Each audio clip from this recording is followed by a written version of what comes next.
That heifer right there just don't even care.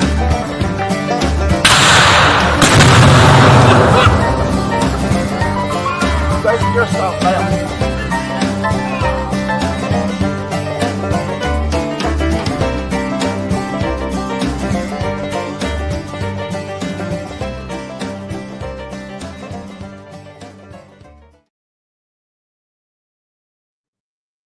Action. What do you say, folks? Hope everybody having a fine Sunday evening. It's a scorcher around here in these parts. It's been hot today. Woo! Last few days. It's been Lordy, yeah, we're like triple digit heat index hot. It's been ridiculous. we did go down a couple degrees.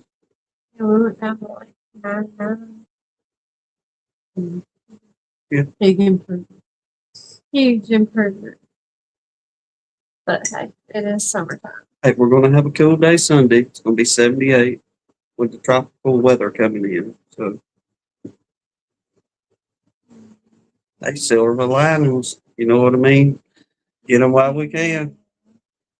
Undoubtedly, we're supposed to get some remnants of what's some kind of storm over there and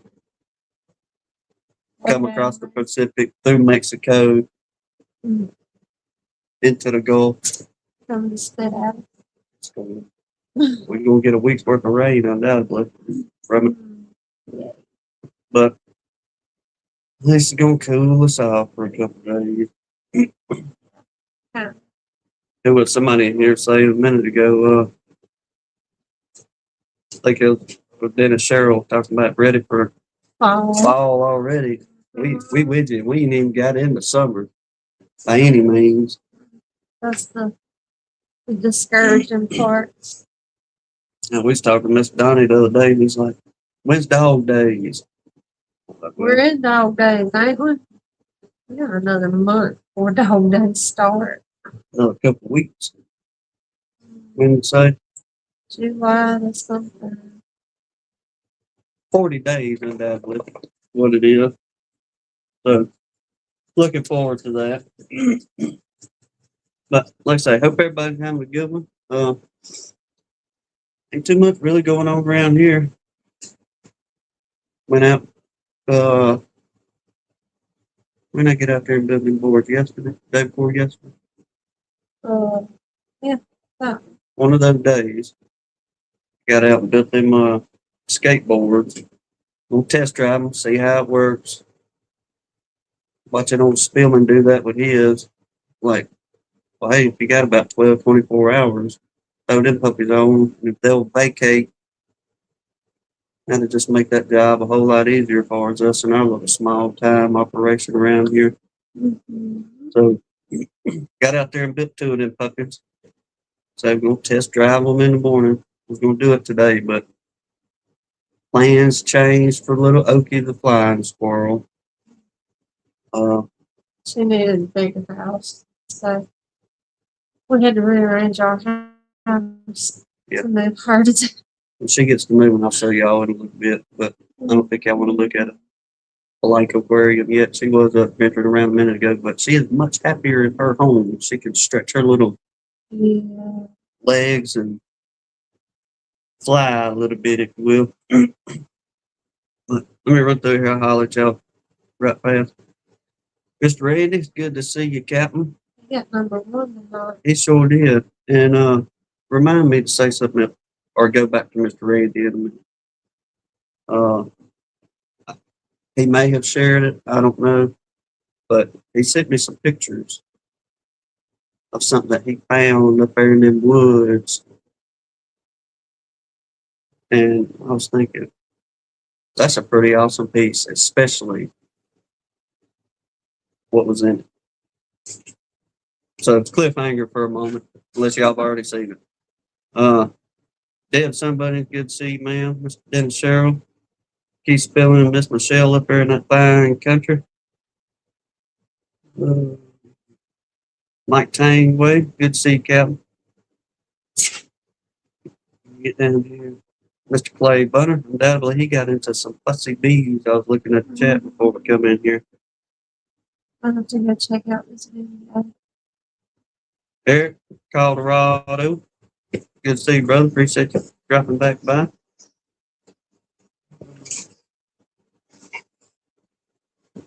Hanley's Homestead, Aquatic News Network.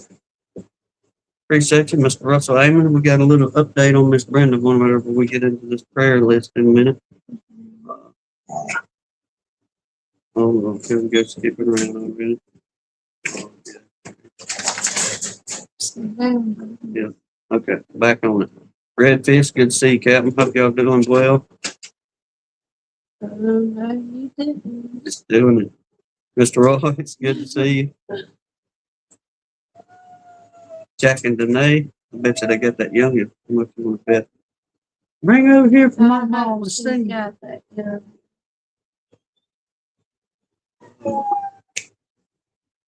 Who else? Who else am I missing? Your Texican buddy just came in. Philip, he Jack made it. and Danae. Appreciate you, brother. Any on the highway, y'all watching yahoos out there. The earth is full of It is. heaven help us. The earth is full of Let's run over with them. And which I didn't have much complaint this week on that end, dealing with the earthlings, as Aquatic said there. Pretty good week for the most part. Especially when we got off the roof of that house. Or one half of it. It's done. One half is done. Yep. Yeah. Rodney, good to see you, brother. Appreciate you dropping on by.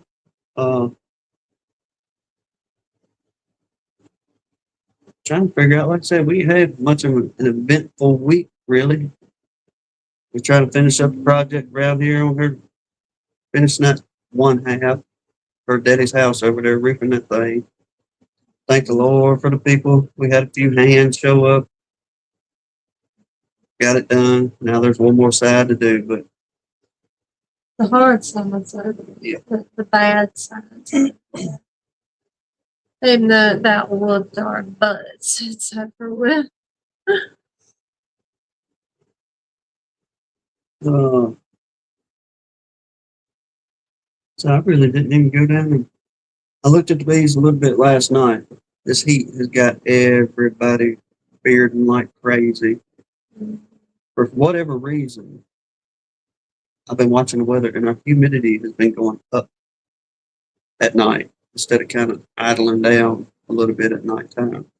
So our days have been hot and humid, don't get me wrong, but it's like when the sun has been going down, the humidity has been cranking up higher throughout the nighttime hours. The humidity's been at like between 97 and 100% every single morning this week. We're gonna go out and check it. It's just nasty. Yeah.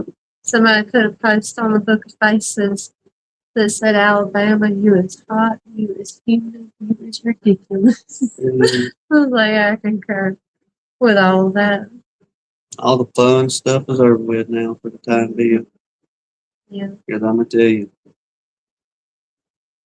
as little as I can get out there and do during this time of year, That's what happened. we're going to take advantage of it. But all our bunch is still doing good. Like I said, we're going to try them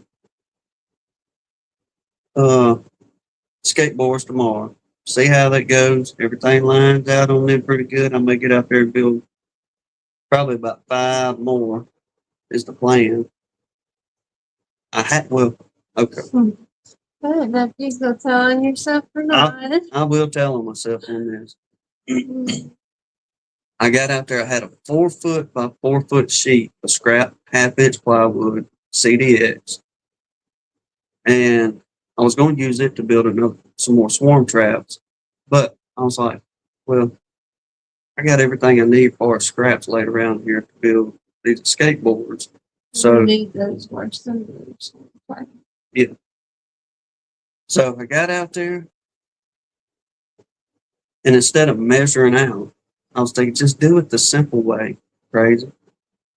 Set you a 10 frame box up there, scribe it out, move over, mark you another one, And whatever you can do, or however many you can get out of that sheet, do it. So I got through there, I lined myself out, and I got about 3/4 of the way through it, and I thought to myself, well, hold up, let me try it another way. See if I can get more by turning my box a different direction and marking it out. And sure enough, out of that little 4 foot by 4 foot piece, I turned that box the other way, marked everything out. I forgot to, I did 1 or 2 lines where I scratched out my old lines where I marked originally. Well, he should have scratched out all his old lines. Yes, I should. So what I do, I grabbed my skill saw. I went to ripping and tearing before I even realized what I'd done. I done cut everything.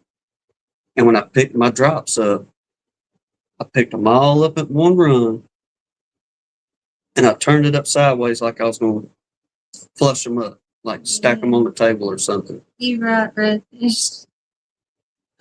Yeah. Oh, yeah. I looked, and there's like 4 different sizes. And I'm thinking to myself, what in the world? I know I scribed every one of these out right, just trying to do this quick in a hurry. I cut 2 right. I went off my old cuts and just went ripping through the plywood. It did to her. It was. It was hot. It was. So I got out there about 8 o'clock, and about 8:30, I wear a do-rag in the summertime, and my do-rag was already soaked. My t-shirt was sopping wet. So I was like, let's Timmy, let's get through this and be done with it. Quickly as possible. And sure enough, I dropped them, and there's different sizes. So Right today. if nothing else, I have a variety of sizes that I can do some nukes, do the same way. If we have a nuke, double nuke, we can do it. Or the way it fell out, I might be able to cheat a little bit on some 8 frames, but we only have one set of 8 frame anything. Everything else is 10 frame, deep and medium. So I was really leaning toward all my 10 frames, but I shot myself in the foot on that. So got 2 of them put together, the one I was able to work with. He said one size does not fit all. No, it don't. Not it. No. It makes, Actually, almost any way you apply that phrase. but not this time. You didn't mess up. He's just planning for the future. Thank you, brother. I appreciate the encouragement. He Yes, needed sir. that. Mr. Russell, Justifications. I shoulda, but He didn't. well, where I thought I was golden was I went through and I scratched out a few of my old lines. I put my little swirly in there. You know what I'm talking about. But put my swirlies in my lines, and I was like, okay, you know not to cut these. Well, I only did like up one side and across on the other, and that was it. And I just fell in on my other lines. Because just me being me, I was like, oh, well, there's a line that needs to be cut. Here we go. Zip right on purpose. No. So I got it in my brain where my mind's at up here. One time. Done. Mark them out. Next time you get into it. So He's got a plan now. That was a warm up round. That's what I'm gonna call it. He did better than I've done. I guarantee you that. but them babies look good. They do.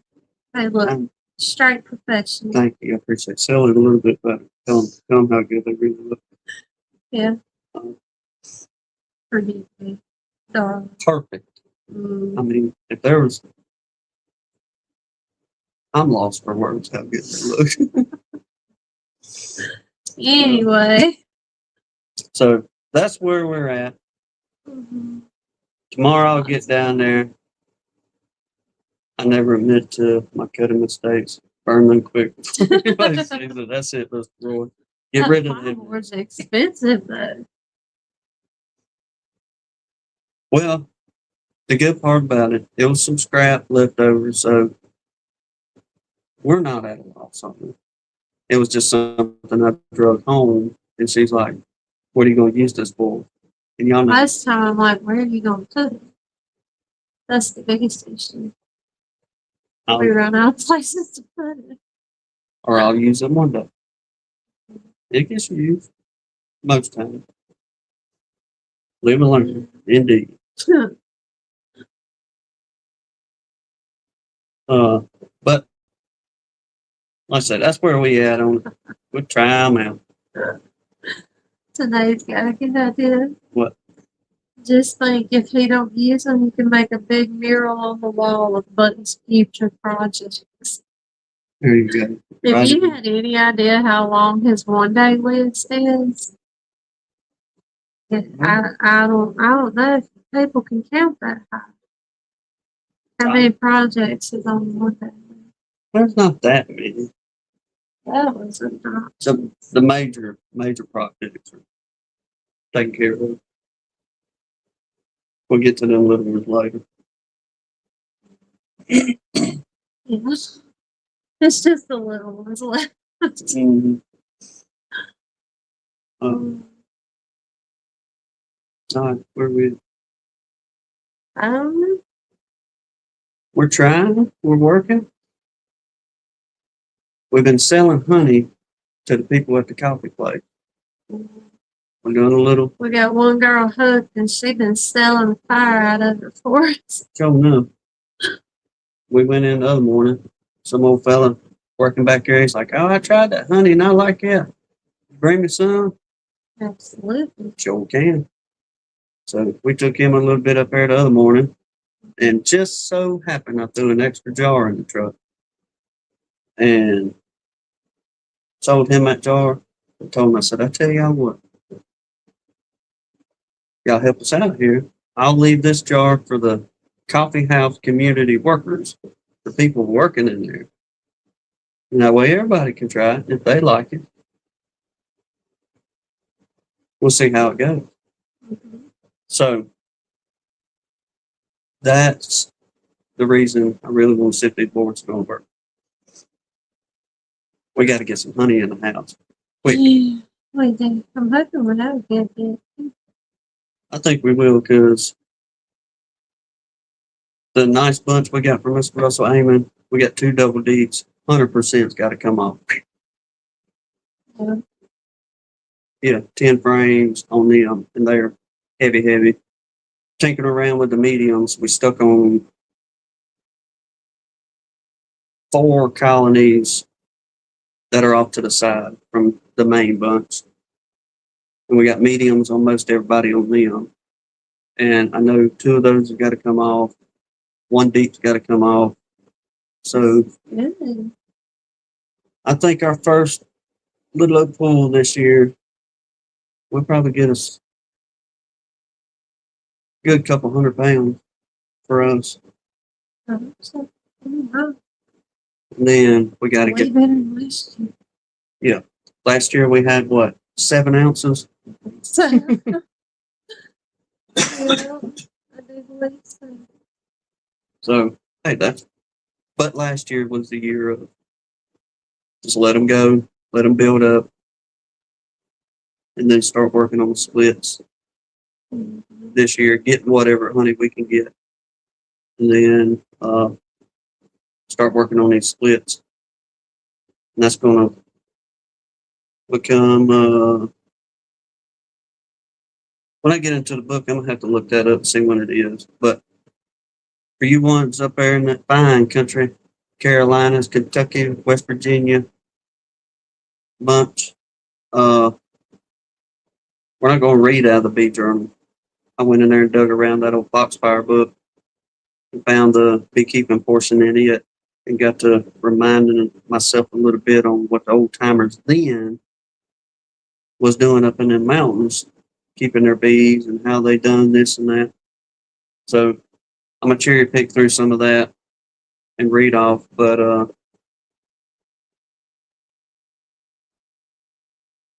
there's several different interesting things that the old timers done that you don't hear anybody doing anymore. But these old people are doing consistently throughout the years, watching their daddies and granddaddies and them. I believe they said they wrote them series of what, the 70s, the Foxfire books. I believe it was. Yeah. So you figure, Shining Honey. yes, sir. Well, hey, Uh-huh. you know, uh, Collector Rich, good to see you, man. Chris, good to see you, bud. But so if they got them stories from the old people in the 70s, most of the people in the books, the pictures they show appear to be probably well into their 70s on into their 80s kind of thing. So a lot of that knowledge was still fresh in their minds because their daddies used it and granddaddies used it, and they kept up with that kind of stuff, how to survive back then. And unfortunately, nowadays it's pretty well lost with a generation.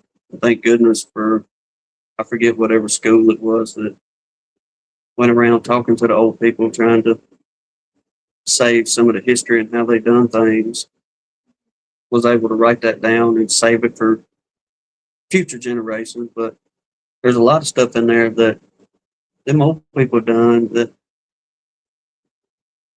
you think wouldn't have any effect or any dealings on the colony. They done it for a reason. But there's two things that we've used out of there. One of them that we recently started picking up on this year because we was hearing chirping about, and I didn't even know if it was in the book or refreshed my memory of it being in the book until I read some of it a while ago. And then the second one, we tried out when I read it in the book a few years back, and the surprise that it came off of it was kind of interesting, to be honest with you. But like I say, Will, what's that Spillman said? When you say the 70s, you need to make sure you know which century. Uh-huh. 20th century of the 1900s. For these youngsters in here, if there's any, that was a long time ago. Back And in the my last day, half of the 20th century is not the olden times. well, we're vintage now, No joke. according to the We're being treated as such. whatever they call it. Just look at the music. Y'all turn the oldie stations on. And it's our music. Yeah. So, Here we are. gray hairs. Yeah. Mr. Donnie pointed that to me the other day. To you? Yeah.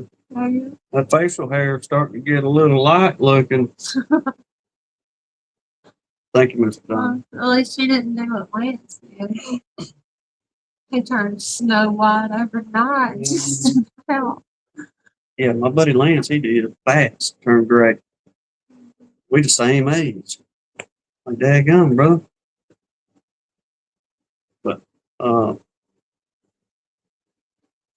James Noel, good to see you, man. Says he had a good market today. That's good.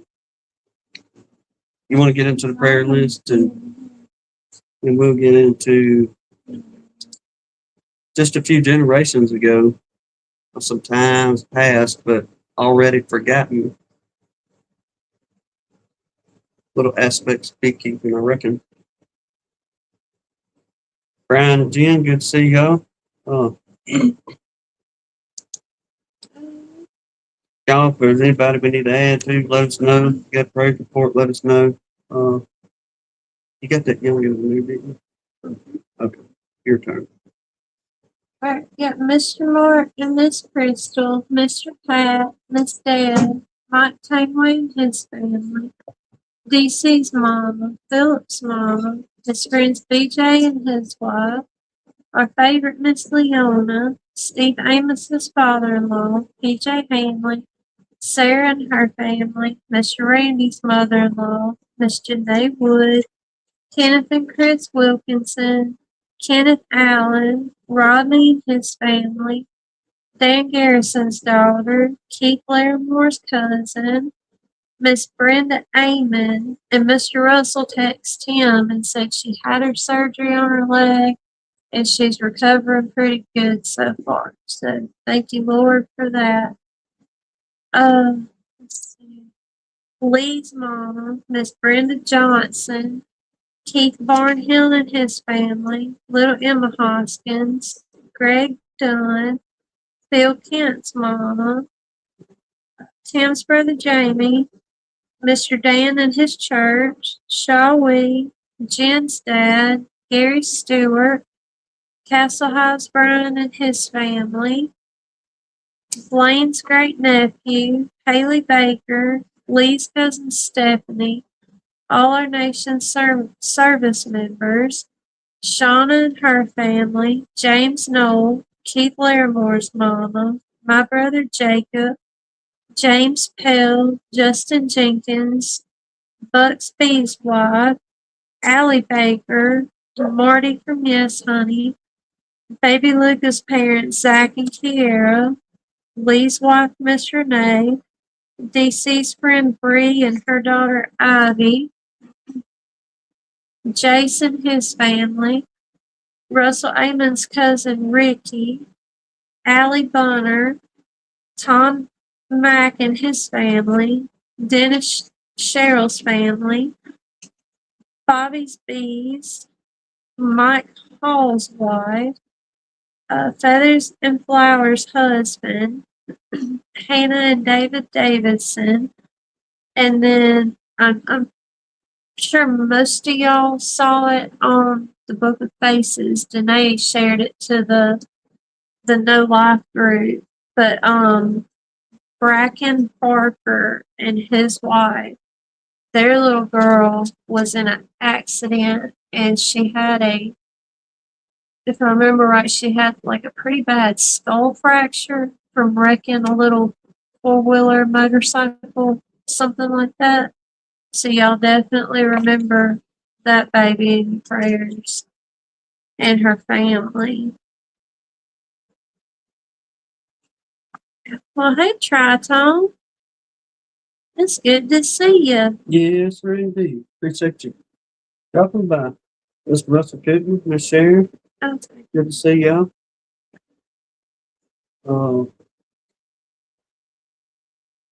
Mr. Russell Cooper, good to see you too. Like Denise says from the post, she looks to be doing better. That's Jacking it. good. Awesome. That's good to hear. Minnesota Mike, good to see you, Kevin. That's awesome. I gotta stand up. I was trying to find this one part in here. It's something to do about June. And I said, her daddy said she didn't even slow down from it. Hey, them That's youngins, incredible. younger, resilient on that kind of stuff. Bounce back in a heartbeat.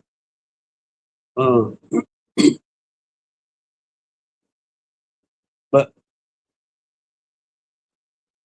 I'll probably lose my place in here. Y'all know how prepared I am on this kind of stuff. Yep. Oh yeah. But want to be like I said, there's 6 or 8 pages of stuff in here. In the old Foxfire 2. And in the beekeeping portion of it, a lot of it talks, I'll say a good third of the beekeeping portion in here. Any of y'all interested in it? Want to go back and look at it? It shows how the old folks back then built their beehives out of them old gums up there before having any kind of modern day equipment, the laying straw equipment. But apparently, even on into the 1970s, old timers back then was still using these old gum trees, building them, putting their hives in them old gum logs. And it goes through and it explains and shows how they set them up and where the bees could attach their comb and all that good stuff in there. But undoubtedly, them bees done pretty doggone good in them old gum trees back then. But modern day beekeeping does make it a little bit easier as far as extracting your honey and just simply putting a frame back in versus cutting comb out and having to either do cut comb or squeeze and strain everything by hand or some kind of press.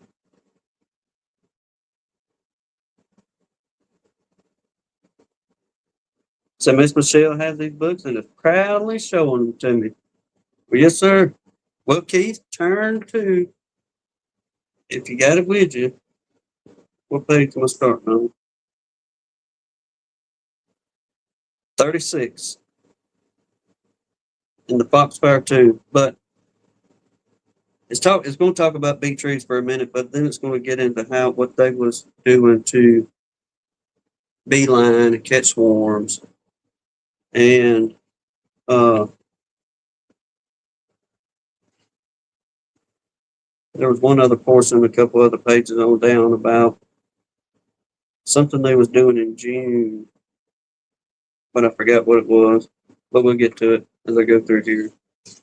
So on the bee trees, it said when the new gums were ready, the next step was finding a bee tree. Sometimes one was stumbled across by accident in the woods. More often, however, beekeepers either found a watering place or set out a bait and then followed the bees home. For bait, Esco Pitt's father used corn cobs soaked in honey. He would choose a spot somewhere in the use corn cobs. No. He would choose a spot somewhere in the woods, chop out the undergrowth and low-lying limbs to create a small clearing or just to find a neutral one. Place the bait on a piece of bark in the center of the clearing and then sat down nearby and wait. In short order, if the bees were anywhere in the vicinity, one would find the bait, fly back to the tree, tell the others, and soon have a supply line set up for the bait to their tree. The bees would light, fill up, rise, circle once or twice, gain altitude, and then head in a beeline for the home. All one had to do was then note the direction and head that way. As Esco says, he coursed them from that. Now, I will say, if you're not from the South and you do try to read one of these books, it may be a little bit difficult with it because they wrote it just how they spoke it back then in this book. And even with us, it's kind of we say it naturally, but I guess trying to read it, y'all know what I'm saying. But variations of style and bait abound. Some used a drop or two of sweet-smelling anise. There we go with that anise again that was stumbled up on earlier in the season. And we bought the star of anise, and whenever we was baiting boxes, just tinkering around here, in the early part of spring, scouts, everything, we put that anise in. Them scouts was hitting hard. And we did the lemongrass in a few of them, and we did the anise in a few of them. Seemed we had more traffic in the beginning with the anise, and then it kind of like fell back to where as the flow kicked in, that they were drawn to the lemongrass much more as the season went on. So I don't know if it's the higher potency of that anise, like far as a floral bloom that they're after, or what, but they definitely did hit it quite hard as far as Denise. But Eb McClure used sugar water, 1 part sugar, 1 part water, or pure comb honey. Lon Reed's father used corn cobs soaked in salty water for bait, and Lon still keeps salt water near his gums. That's one thing we did try, and that was a couple years ago. And did it for a whole season and ended up reading on some of the benefits as far as using salt water as far as the bees. But it's a good micronutrient for them, and they loved it. We just went to the feed store and asked them, said, "Hey, y'all got some old dry corn cobs out there where y'all pulling this feed corn in?" And they just hooked us up with a bunch of old dry corn cobs, and we broke them up in, like, I don't know, quarters or thirds, however you want to do it. We soaked them in Mediterranean sea salt. And I tell you what, y'all, I would just go out there and set them on the landing boards, and it wouldn't but just a few seconds, and you would have bees all over them things. And they pull on them corn cobs and get every bit of that salt out of it. And it'd take them about 2 days. Then I'd go back, refresh them up. All you have to do is just dip them in the salt brine again, roll it around, a few seconds, it soaks it right on back up, and I'd go set them back in there. And we did that for a good season a few years back. And them bees absolutely love having a salt block, basically, right there at the entrance. But all right, let's see, pure comb honey. They soaked it. All right, soaked it in saltwater bait. Then Lon still keeps salt water near his gums. You put the salt on the cobs and then put the water, and they'll clean it up. There's not many folks, I guess, that know that, but they'll search for salt. I never did know why they done that with it. Daddy said they fed it to their young bees. I never do put much salt. Liable to get too salty. I don't know, but they'll suck it up. They will. They'll just cover them cobs up if you and putting salt in. Joe Kilby claims that some old timers used to put corn cobs. This is the one I ain't fooling with. But Joe Kilby claims that some old timers used to put corn cobs and dirt in a bucket, urinate in it, and then leave it for a few days. When they get back, the bees would be there, and Elb agrees, saying the old timers used to call it stink bait.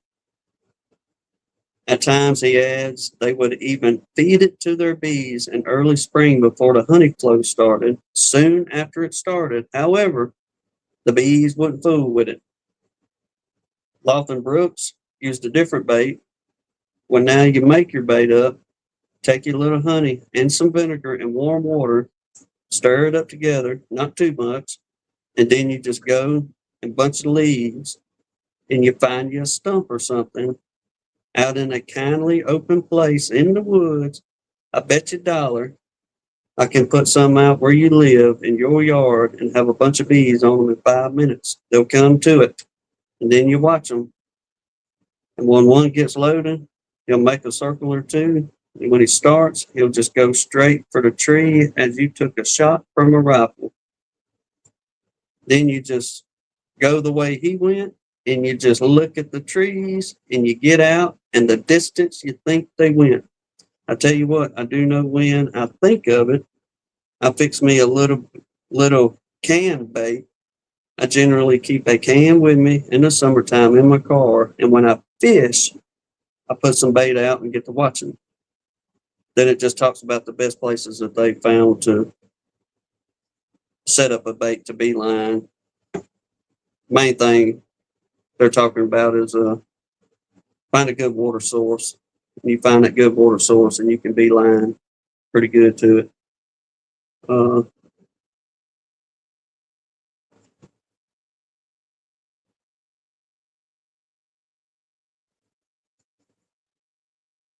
Okay. All right. Now let me see if I can find portion in here where it was talking about June or July, June. Because it was talking about the sourwood trees.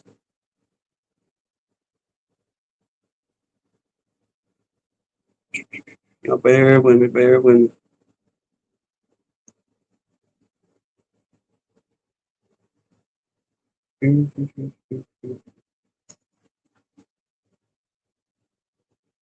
May have been in this robin part.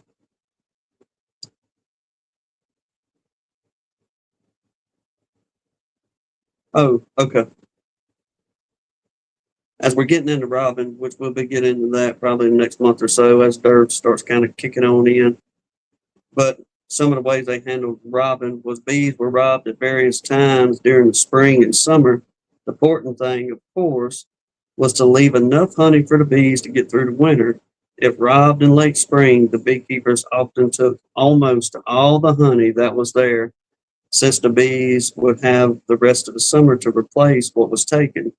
In the fall, those robin hives would take only a small amount of the honey that was available.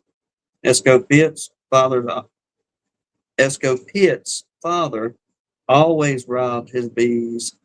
That's what it was. He always robbed his bees at the new moon in June. He had a long knife made of blade of a broken crosscut saw. He would warm the blade up in a fire, lift the head of the old style gun up, crack it, slice the cone free of the head and with the warm blade, and then take the head off. Then, taking another knife that had a right angle crook in the blade's end, he would reach in between the narrow cones, slice it free at the cross sticks, and lift them out.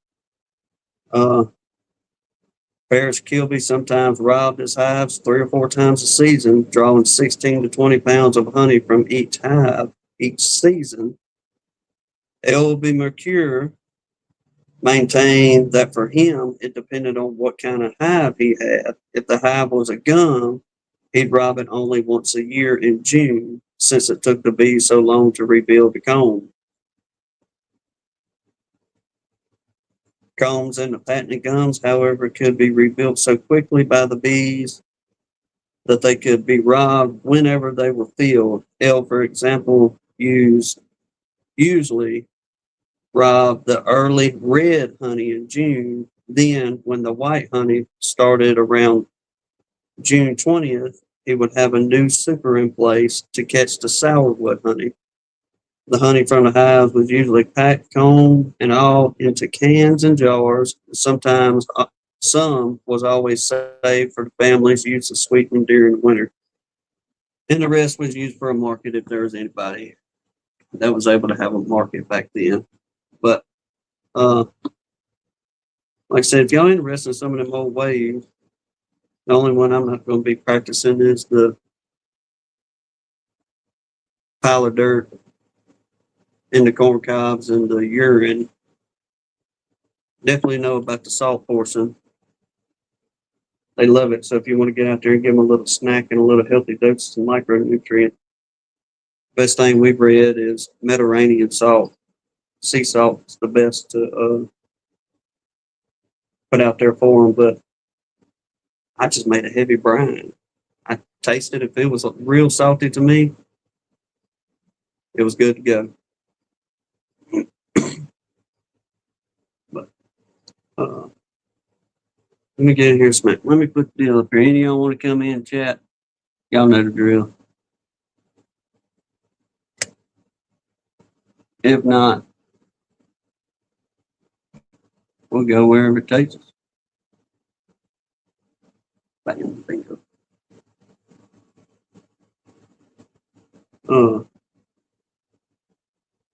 Get back here to some of y'all's comments, see what y'all carrying on about.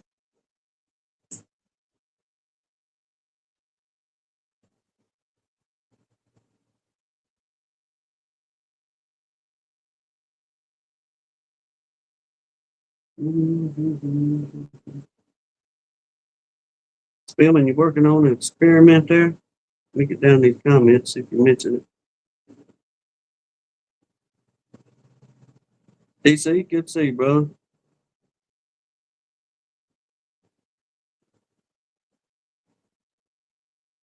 I got nosing around, and undoubtedly, I did not know it, but I had no idea we had sourwood this far south. But apparently we do.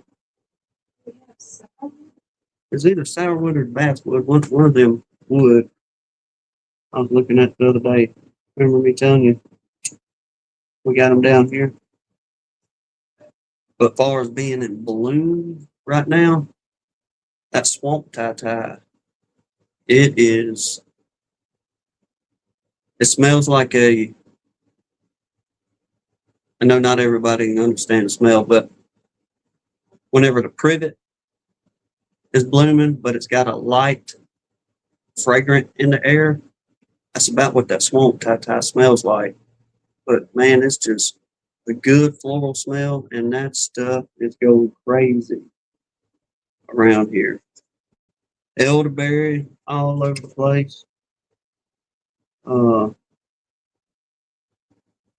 I think our towel pretty well. I think we about wrapped that up for the most part. You still see a little bit of tassel bloomed out here and there, but the biggest thing that we're seeing around here is that swamp tie blooming, and it is showing up getting it.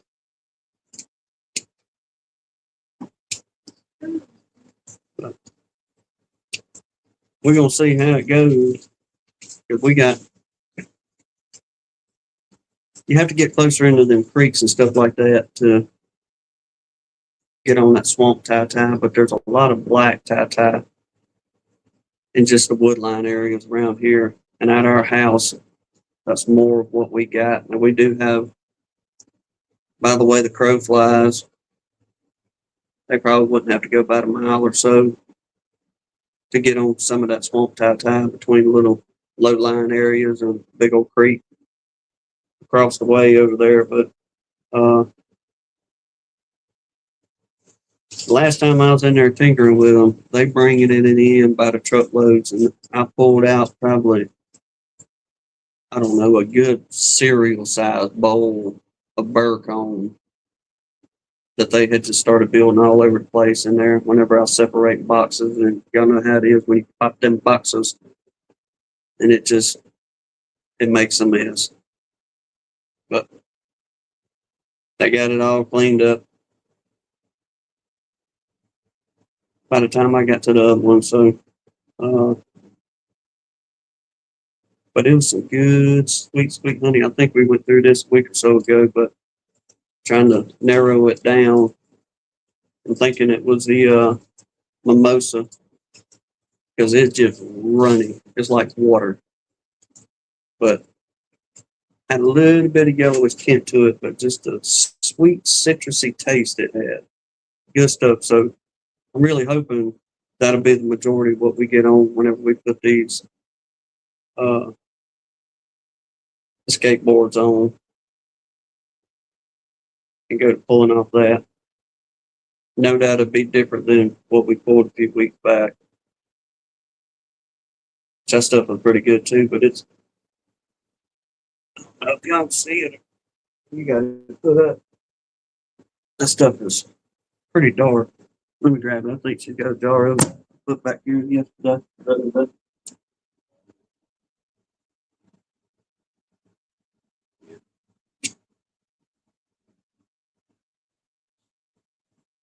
That's the first run. Got some comb in there, but pretty dark. I know this second run is going to be much lighter, for sure. A whole lot sweeter.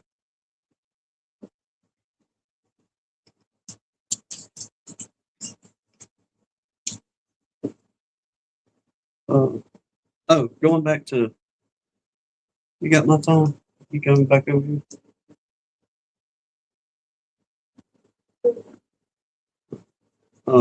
Let me see my phone just a second. You have that.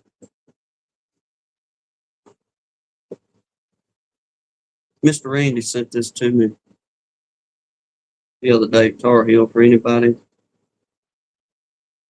that may not have seen it. Oh, we got a message from Rodney here.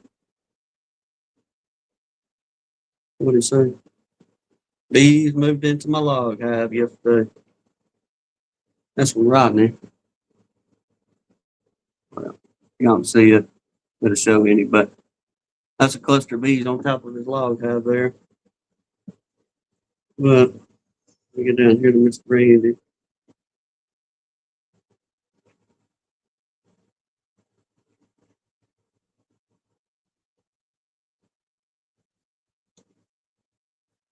All right.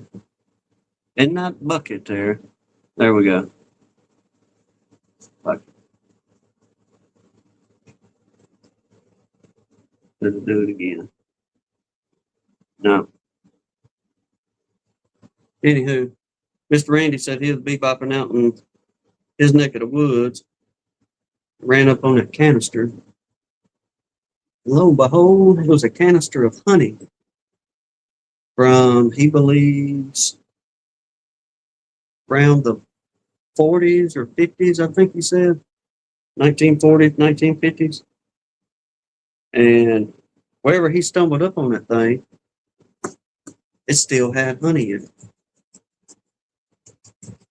So I'm telling him that's definitely gonna make an awesome piece to put on your shelf for a conversation piece, but even better, it had honey in it still. So told him he need to find them folks that's selling that aged honey for $5,000 a pound. He's sitting on a mini gold mine, I'm telling you. So if you could get into aged honey business, you can hold out for 20 years, you'll be set. And especially whenever you find the clowns willing to pay that much for the delicacy, if you will. You can put big fancy names on it, sell it to them all day long. But from what I was reading up on some folks, I was thinking, well, $5,000 a pound ain't too bad on some 20-year-old honey.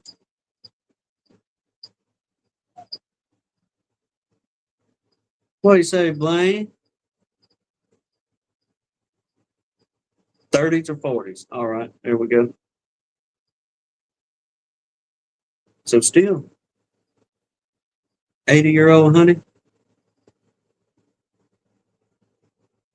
Sell it to them, Mr. Randy. Sell it to them.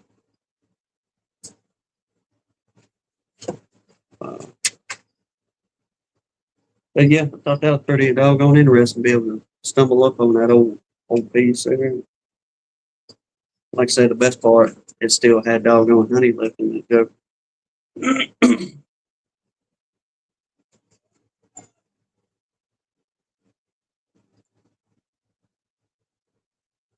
Well, the ones of you in North Country, y'all having a pretty good flow up that way. I noticed I was seeing on some places, some folks talking about it's dry in their area and not having much of a season at all.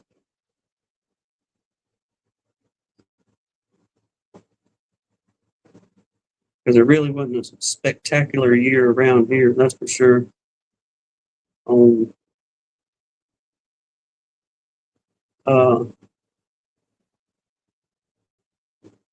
our main runs, like far as the clover, then privet coming in, and then all your wildflowers, then we get that big flow of the tallow and everything else that comes in together. Mimosa, the tallow and mimosa come in pretty close together, so you get a good mix on it, but it still wouldn't.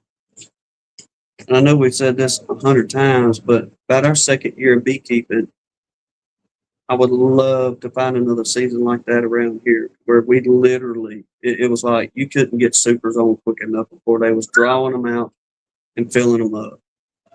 But these last few years have just been pretty sluggish in our area, to be honest with you. They're getting enough to sustain themselves for sure, but it's not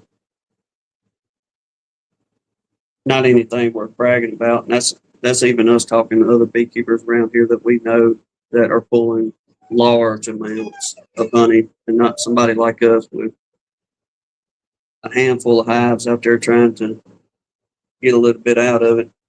But uh,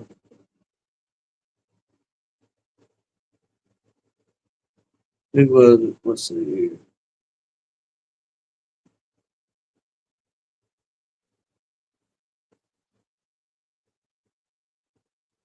I saw somebody said they wasn't having a good season really. All right, Ronnie says the flow is strong in his neck of the woods. Mr. Dan Weaver said the flow has been slow for me. Uh, Blaine them getting a whole bunch of rain over there in Texas.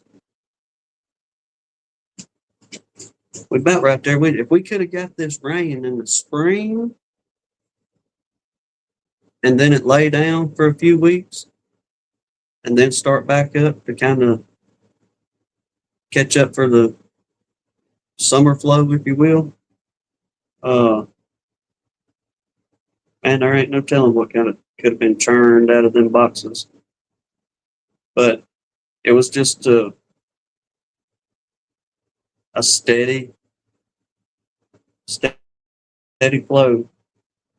And it seemed even with the colonies building out, everybody stayed on the same. I mean, there was some that was ahead a little bit as far as drawing out much better. But just the colonies all in general, they didn't draw out real quick and real heavy as past seasons. But we'll take what we can get.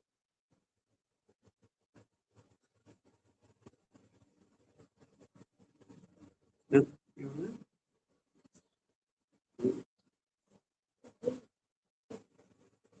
Rodney's saying he's having a hard time keeping the bees in the boxes. Are they burning up there in your neck of the woods too?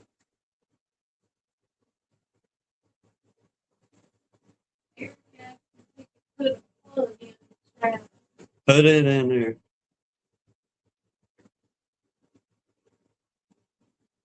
All right. Eric says, I posted my very first YouTube video today. I'd appreciate y'all going and give it a watch. Well, y'all go subscribe to the channel right now, if you would, please and kindly.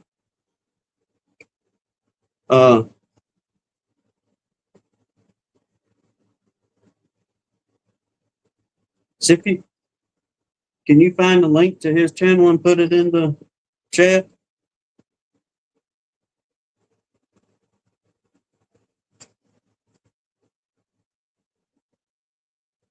We'll see if we can't get you a few subs over there too as well. Eric, yeah, absolutely. Anything we can do to help build everybody's channel, that's how we got our name out there a little bit. There we go. DC got it.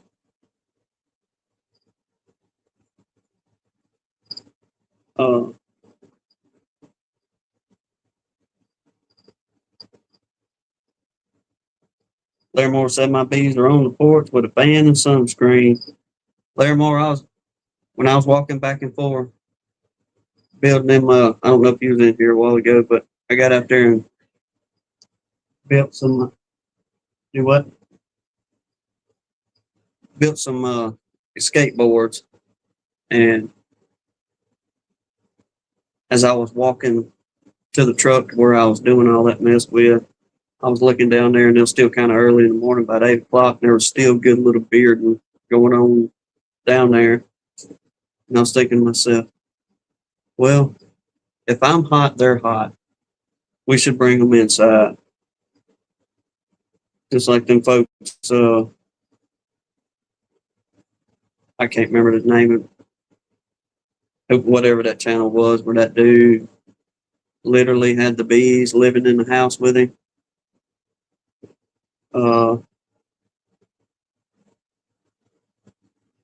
Now we like our bees, but we don't.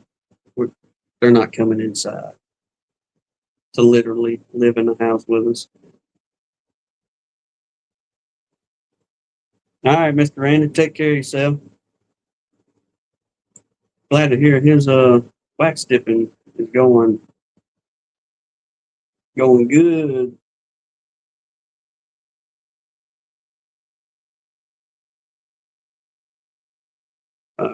There ain't no telling what train wreck it'll be this evening, Eric. I hadn't got too much. I thought I was going to have a little problem at the Walmarts the other day, but they never checked up on me. They just let me walk right on out the door without saying anything. So I guess during their safety classes and meetings, they showed my picture and said, just leave that alone, let him go. But we didn't really have an eventful week to go out and be exposed to the big world out there. Most of our week was Monday, Tuesday, and Wednesday. We tore off, replaced plywood, re-roofed the back of her daddy's house. Then Thursday, me and Hannah went back over there by ourselves and cleaned everything up.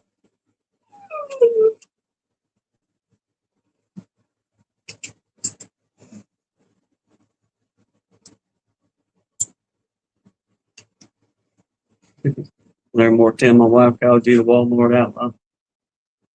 Thank you, ma'am. I try to give them fits as much as I can for everybody. Push their limits and their buttons as much as I can. I have noticed Hannah ain't even said nothing to me anymore. I think she's kind of gotten over that. He's going to do it anyway. So, now she did tell me whenever we walked out, because we had to carry my mama to the doctor, and mama needed a few things, so we stopped in there, and one of them she wanted to get her a new microwave. So, had that puppy in the old buggy, headed toward the door, and I knew they gonna ask for that receipt. But like I said, I just kept chugging on along, and I looked old dude in his eyes, waiting for him to say something, because I had the words to come out right behind it. And y'all have a good day. All right, thank you. No harassment today.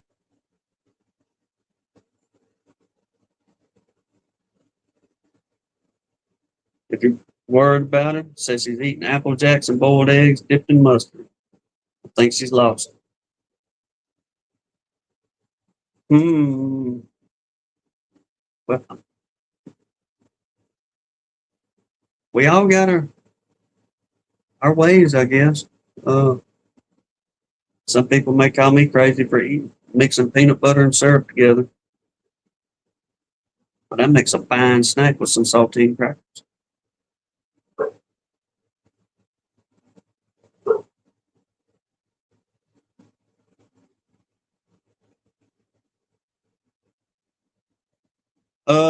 Mr. Dan Weaver, I had a great granddaddy and his brother, and they was in a Louisiana regiment because my daddy's people come from just south of Monroe, Louisiana, called Ola, OLLA, I think, something like that. It looked to be just, I don't know, 10, 15 miles south of Monroe, Louisiana. And that's where all my daddy's folks come from. But like I said, they was in the Louisiana regiment, but they ended up prisoners of war from what I've read. But I have to dig around or I have to call my aunt to see what regiment they were in. I forget which part of the Louisiana bunch they was in, but I do know on my daddy's side that my great granddaddy and his brother was part of the Confederacy then.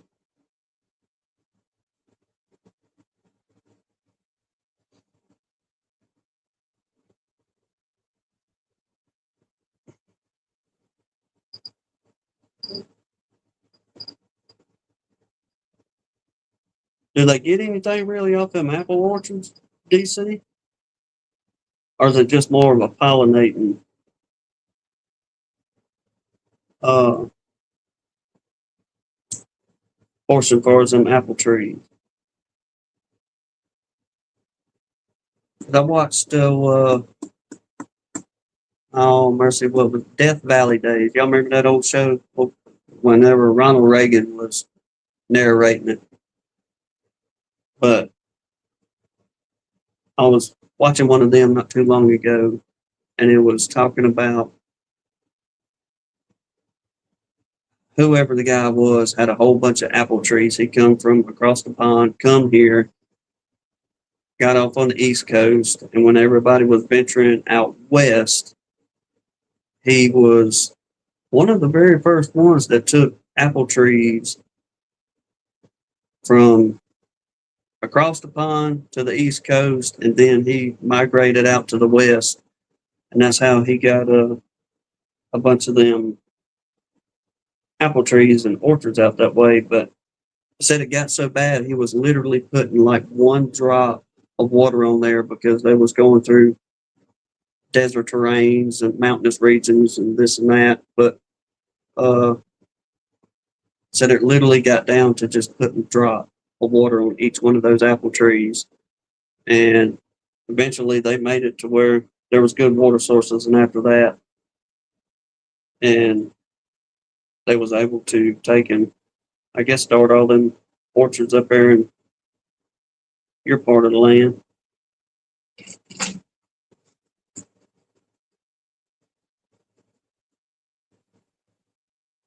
All right, Minnesota Mike saying if they have Honeycrisp apples, stay away from it. They have to constantly spray those.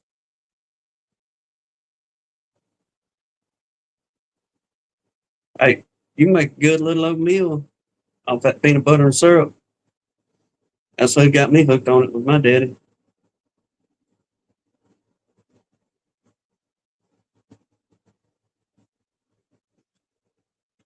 Well, hey, Philip, we have to dig around in the old family tree and see if we are somewhere. Apparently, there's a Blake Cemetery up there in Ola, and the little old Baptist church that is sitting at that cemetery. My great granddaddy started that little old Baptist church right there. I think it was a John Thomas Blake, I believe, or John Thomas Jackson Blake, and they, from my understanding, what I read on the family history of it is the Blake last name. That's where they pretty well settled up for a good little while. And then everybody kind of branched off. Now I've got some second, third cousins up in Natchez and places like that, but I ain't met them but a handful of times in my life. That was more of my daddy's still close family. But I guess whenever my granddaddy decided to move from North Louisiana down here, him and his brother moved down here to be police officers. And that's how our bunch ended up down here in South Alabama, was because of my granddaddy moving down here. Ollie, okay.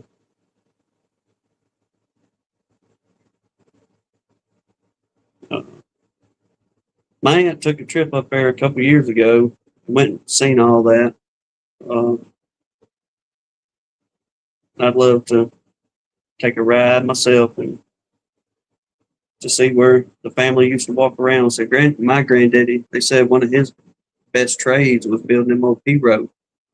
So granddaddy could build the mess out of an old P road. Then they moved down here, and him and his brother, they started doing pulpwood. Then eventually he got onto the police department. Then it wasn't a couple of years after he got on the police department, he was killed in the line of duty. Then his brother carried on and ended up retiring from the Mobile County Sheriff's Department as a detective, I think it was. But that was a little bit before my time, or right around my time, whenever he retired.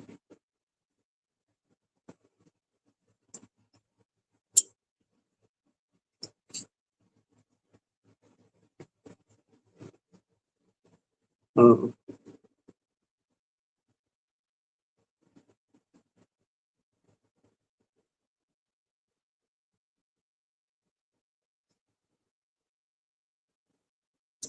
Checking out y'all's comments here. Give me something to feed off of.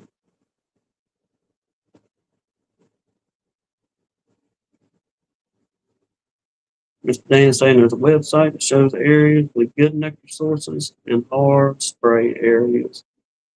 That's one thing we need to call the county whenever they go spraying for these doggone mosquitoes around here and get put on the list. But for the most part, I don't give any government much credit, but to their credit, Mobile County, whenever they come around and spray for mosquitoes, they spray at nighttime.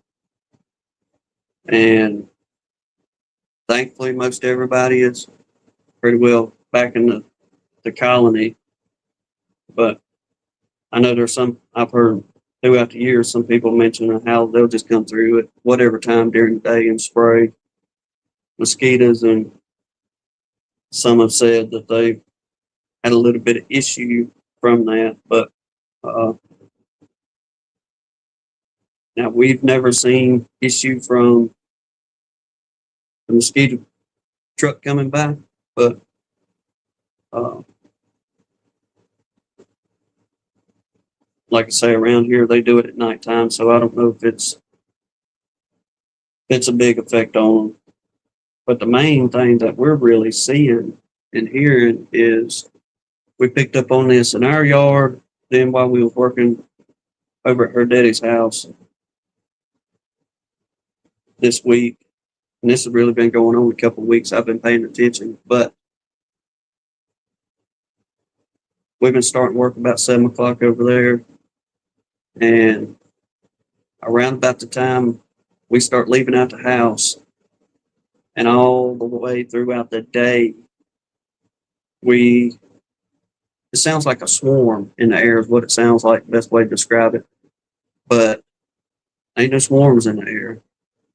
The only thing I can figure is between the bees, the honeybees, the little mason bees, all the other little pollinators, and the bumblebee, that they're pulling quite a bit of honeydew off the leaves. I've seen some hummingbirds moseying around the oak trees as well, getting whatever they can get off them old oak leaves. But the honeydew must be rocking and rolling pretty good, because all you hear throughout the day is just a steady, light little old hum, and you look up in them trees and you can't see them, but by golly, you know they're up there working. Hey, Barnhill, good to see you, Captain. Hope y'all doing well. Appreciate you. DC, you had to get on. Let me get back to your comment. DC said I stopped a county spray truck in the road when they were spraying my ditch across the front yard. Oh no, on the BR. The man said I stood out in the road. But I get it. But they don't care. A lot of them, they don't care. Now, they don't do too much poisoning around here as far as the state and the county. Whenever we see any kind of poisoning issues, it's from somebody spraying something in their yard, trying to kill the weeds and do whatever they think they're doing is right. Whenever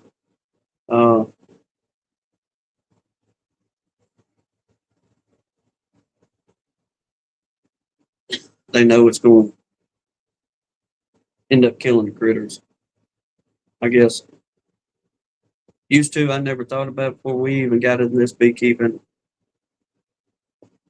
Even before then, I didn't spray poisons too much, but I didn't even think about it. If I did spray some somewhere, it was just kill the weeds, or most of the time it was up underneath a fence line. But now, if I got to kill some weeds or something around here at the house, we just make a saltwater brine and just kill it with the salt water.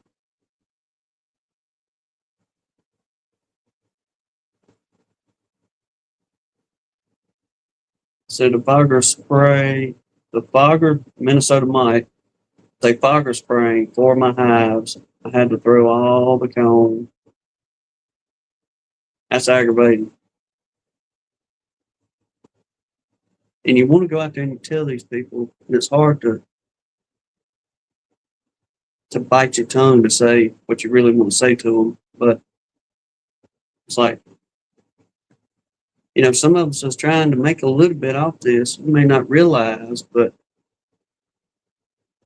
the crap y'all are doing out here is killing my business, if you will, literally. And darn good and well, if you go to the county or state and say, hey, y'all sprayed all this crap around here, it's killed my livestock out there, you ain't gonna get nothing out of them. They're just gonna say, oh, well, we hate that. Or you probably won't even get that out of them. Yep. That's it, DC. They have no idea what they're doing. Poison is poison.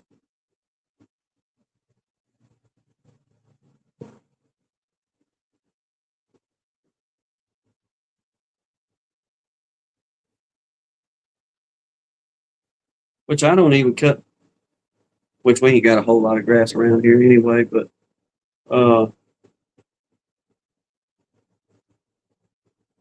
don't even cut the grass too terribly much, as far as what we have. And whatever we do have, the people that pass by probably think, why in the world this or that? Because if you used to walk out there now, there's spots that look high. But what I've done is I've let the fleabane, I let the dandelions grow. I'll cut around those little bits right there. Like I said, we ain't got very much as far as yardage on grass to cut, but I do take and cut around any of our native plants, especially if they're in bloom and I can see what they are coming up. I'll just cut around them and let them go. Yeah, Larimore doing the same thing. Just, man saying he leaves big patches of clover.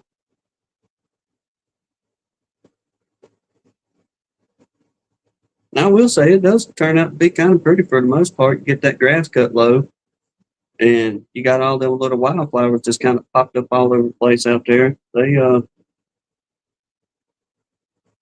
It makes for a pretty little sight, but nowadays everybody got to have them manicured lawns. Get that yard of the month.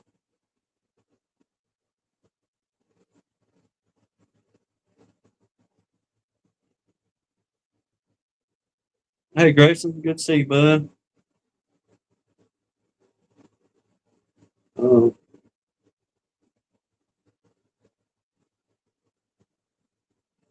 DC saying cut them, what is it, the dandelion? Yeah, you kind of train your dandelions to grow shorter stalk blooms, but it would take you years of mowing, get them at the right time. Yep, gotcha, DC.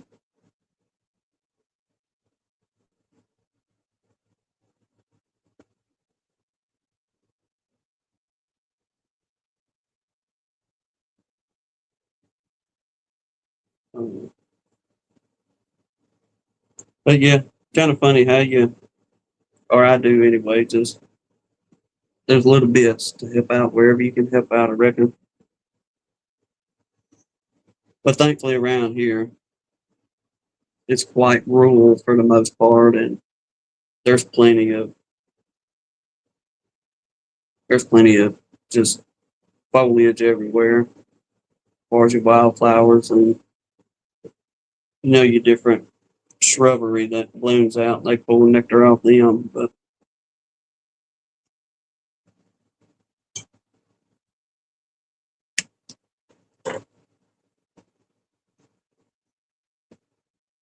Minnesota might sound worldwide. We've lost 30 to 70% of our global insect mass. Scary. Indeed. I was watching a little segment on the little old mason bee not too long ago, and the comparison of the native bees pollinating versus the honeybee pollinating. But I'm trying to remember exactly how it was. It was like the mason bee, she will pollinate up to 90% of that flower because she stores her pollen on her belly and not in a pollen sac, versus the honeybee that they'll only pollinate a certain percentage, a way lower percentage of the flowers due to them putting everything in their pollen sac and pollinating that way. But I don't doubt we've done killed off most of all our good critters.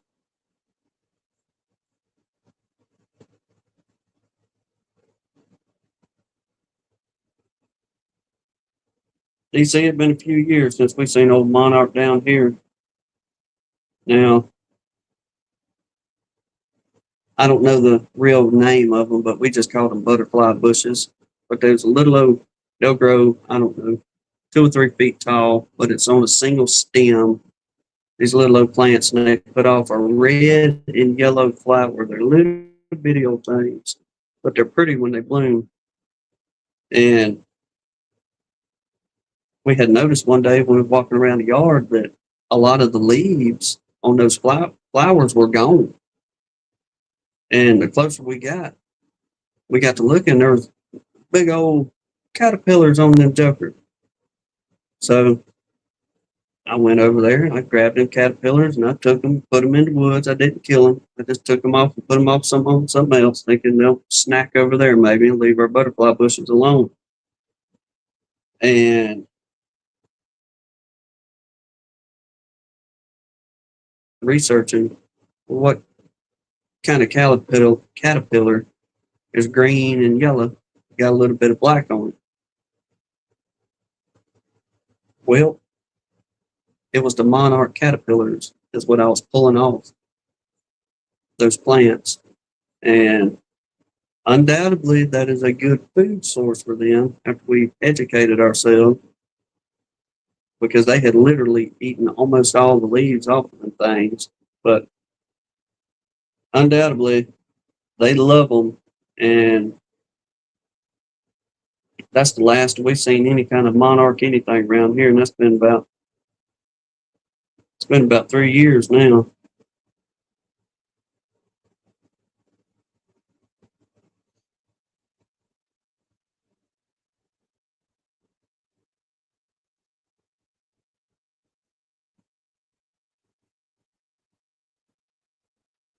That's something else we don't see much of anymore. Rabbits. See one every once in a while bebopping around, but it ain't nowhere near what it used to be.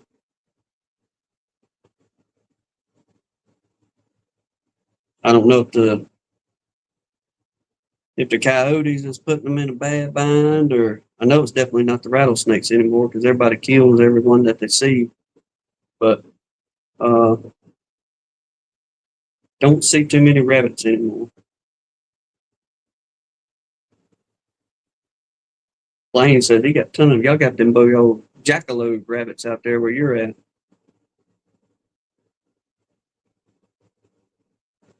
All right, Mike, take care of yourself, man. Appreciate you.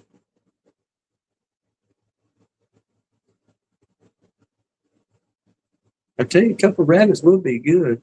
Good old rabbit gravy or some fried rabbit. Man, you talk about a meal.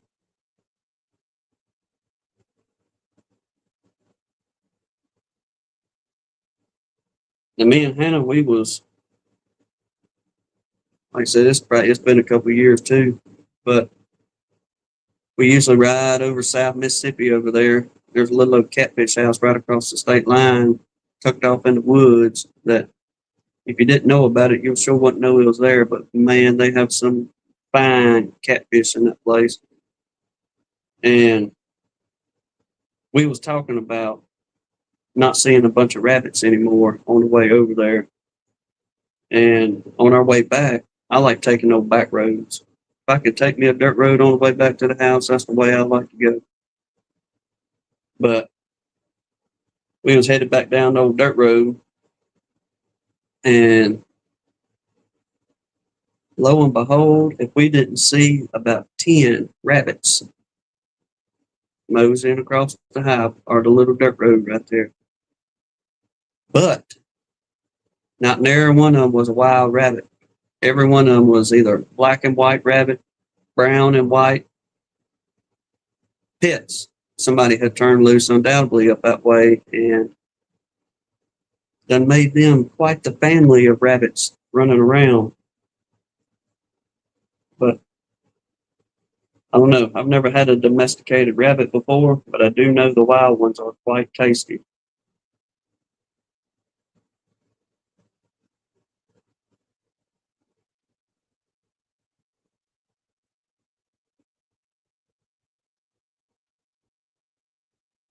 Good deal, Richard.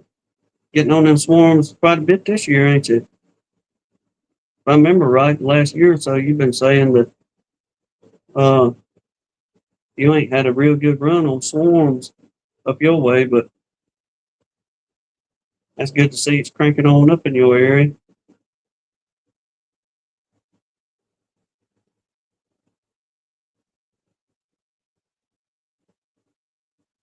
We'll go check it out tonight. Thank you for sticking the link in there.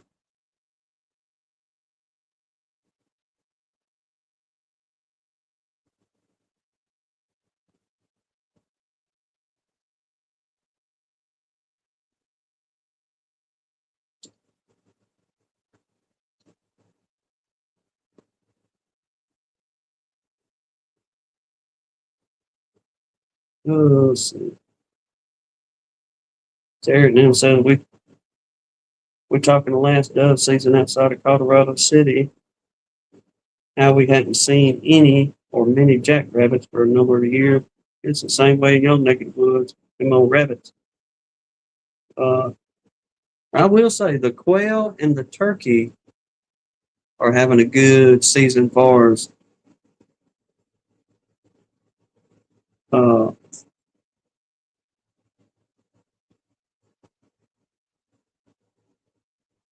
having quite a bit of offspring. We were coming home the other day and they we seen old turkey and she had three little ones with her crossing the road. We've seen quite a bit of quail here at the house, so uh, hopefully some of them's making a come on back.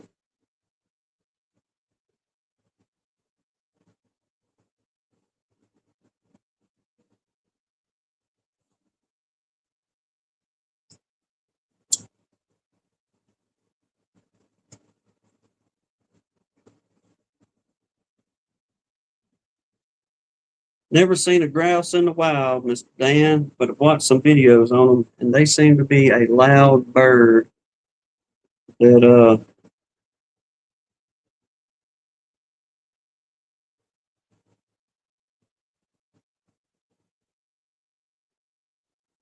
I have to fix something here. But seem to be a loud bird that's quite bold.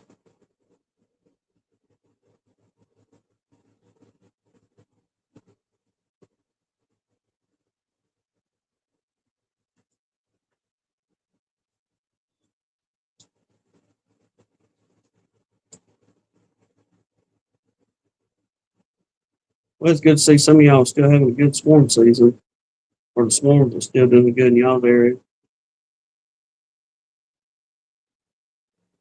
I'm gonna say for the most part, everybody pretty well swarmed out for the most part around here. I think if we're gonna start seeing any kind of activity for something looking like a swarm in the next few months, it's gonna be something that abscond due to pest or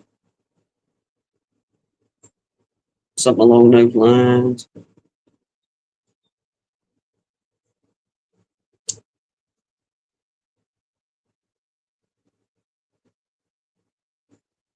Mr. Dan, they passed that down from generation to generation. They said, get him in a briar patch. Once he gets in that briar patch, make your run for it.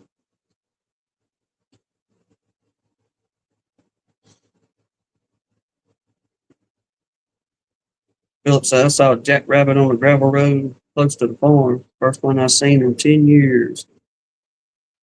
I boned it.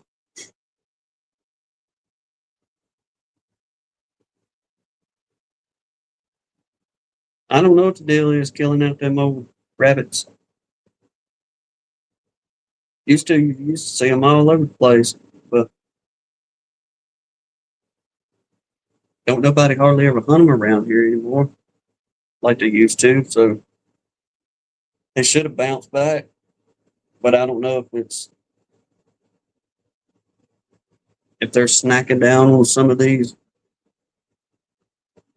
plants and stuff whenever they plant in the fields and they spray something on them and that's getting them or what the case is. But like I say, you don't see much of them anymore.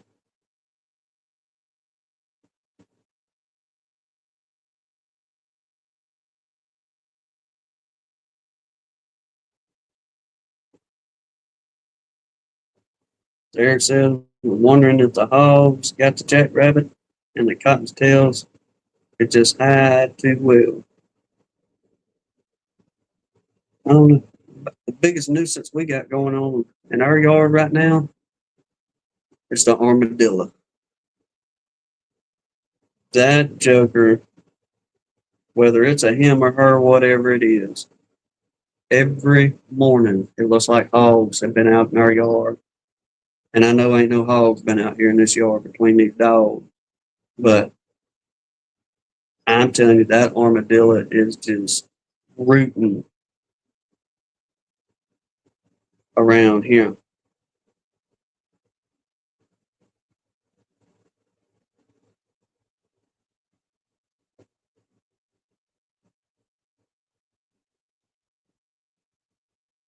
Well, let's see. Larimore, hope you don't have no hog issue, and hopefully the armadillo don't go to messing any of your planting that you got going on out there. I'm gonna tell you, they have been relentless on anything they can get their nose in around here.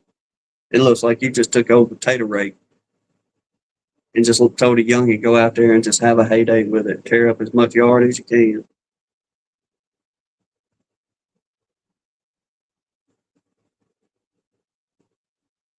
Pretty much, Danae. The only reason I went out there and got him and done away with it is because typically, whenever they come in and they start rooting up around the house the way they do, it ain't but a short time later we leave out a morning or two and the highway done got it. That'll end it for a little while until another one moves in. But for the most part, the highway takes care of a good number of them.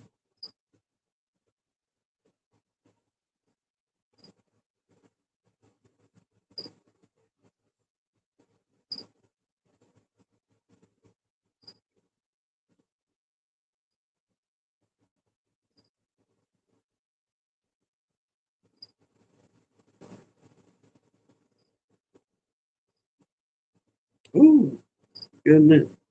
They're more saying hogs. I got some fellas that hunt the hogs for me. I think they've taken care of around 100 so far since March. Man, if that's something that we could get rid of, you talk about the ecosystem getting back some kind of healthy. But anybody dealing with them hogs know exactly what kind of mess you dealing with them things.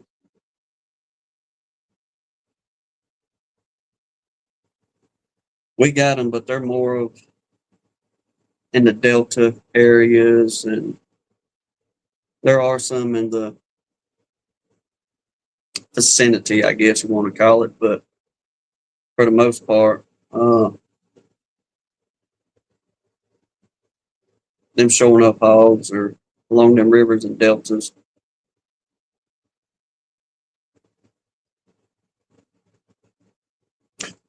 That's great. Y'all can hear that thing, Mr. Dan? That cricket.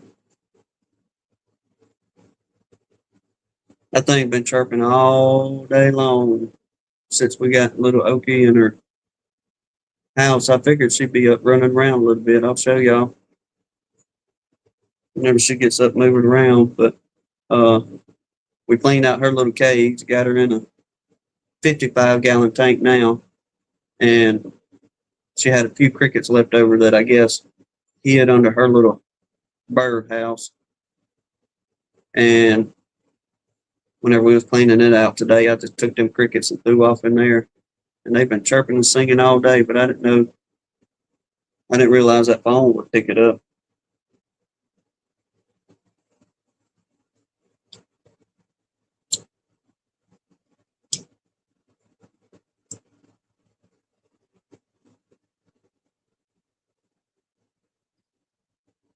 But that's crazy. They're trying to outlaw hunting and animal farming in Oregon.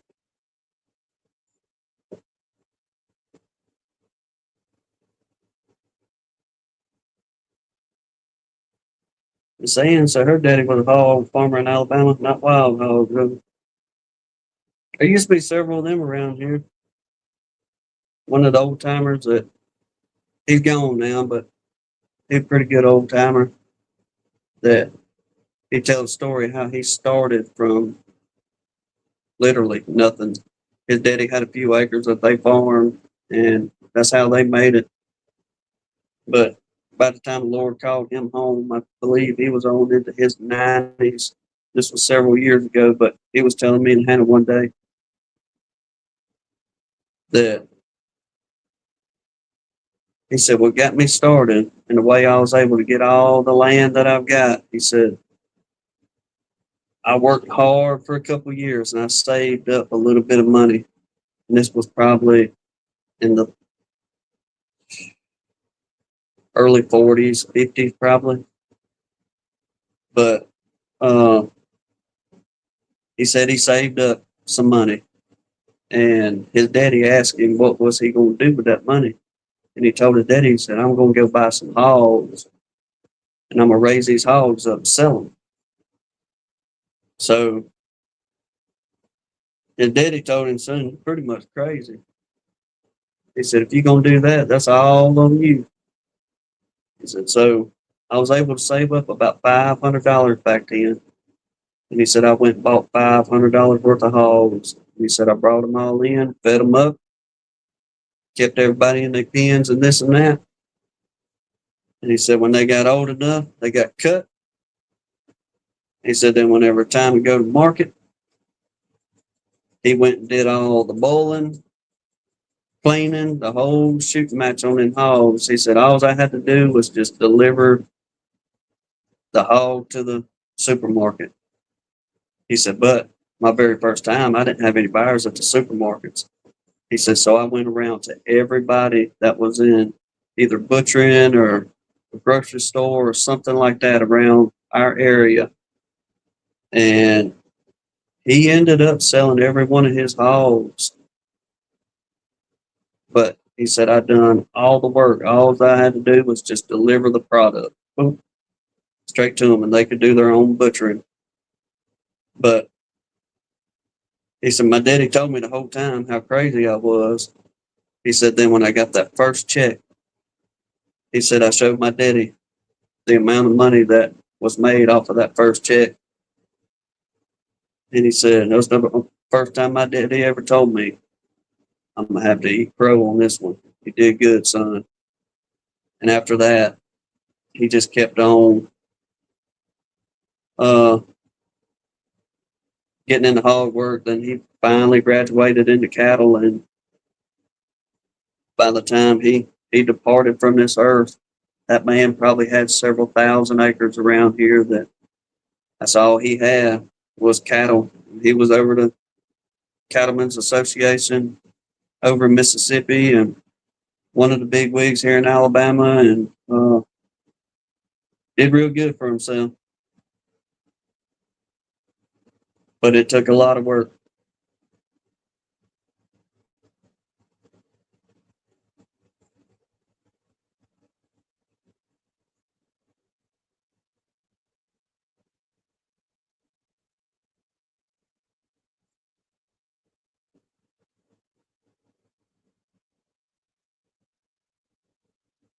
Oh, I don't doubt it. They put out some youngins now from old Sal. Now, me and Hannah, we went metal detecting along one of the rivers up here, and there was an old Confederate fort where we was metal detecting, and we found the old road bed, and we were walking up the old road bed trying to find where the spot where the old fort was, and anywhere we go, anyhow, we're locked and loaded, the both of us. But we was traipsing off in them woods, and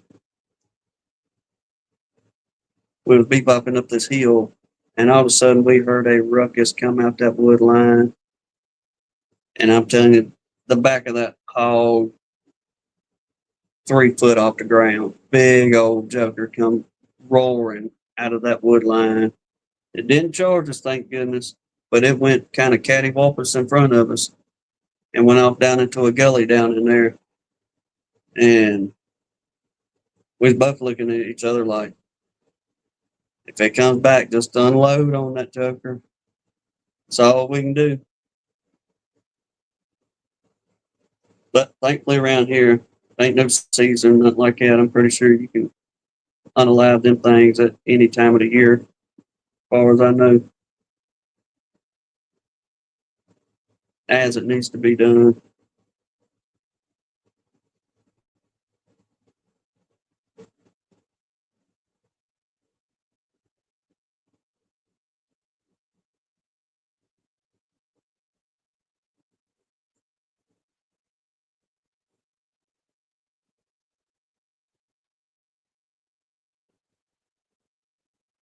We'll have to look and see what y'all talking about on this. They want to get rid of hunting and fishing and everything. Just to save the animal. Well, I wouldn't doubt that with the fake meat situation going on, especially all these mysterious tick issues popping up everywhere. So if we can get people where they can't eat what the good Lord put out here for us to eat, by golly, there's a market now to sell our fake stuff to.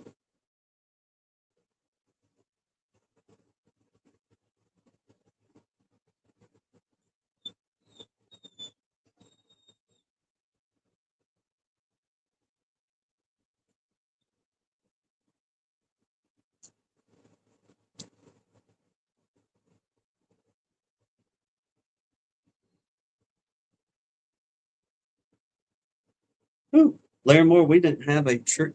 We was right in the middle of that road bed. That's what you're referring to. And that thing come out so quick on us that we probably wouldn't made it to a scrub off in the woods right there. I don't know if we had just got that close to it and jumped it and it wanted to go one way as we was trying to figure out which way it was going, because we surely weren't taking our eyes off of it until it got on down the hill there. But thank the Lord we didn't. Thank the Lord we didn't have no issue with them.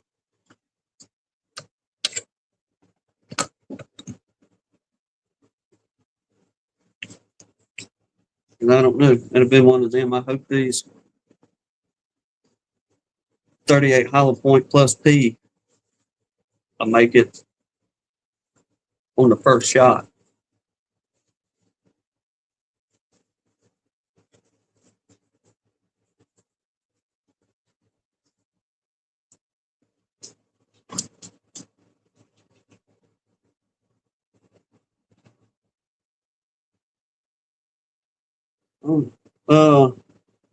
Seen your comment, DC. Look at some of the state stupid laws concerning beekeeping and honey.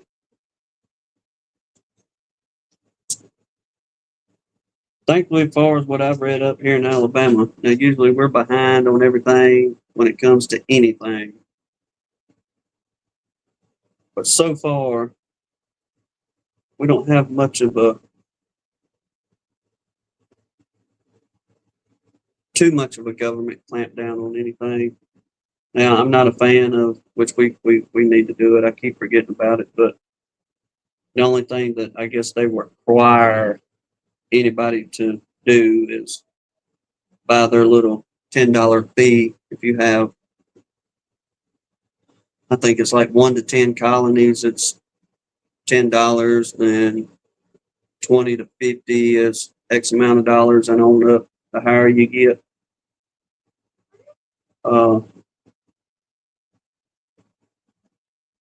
Then the more money it costs to get there. Just another way for the state to get some money out of you is all it is, whether it's $10 or not.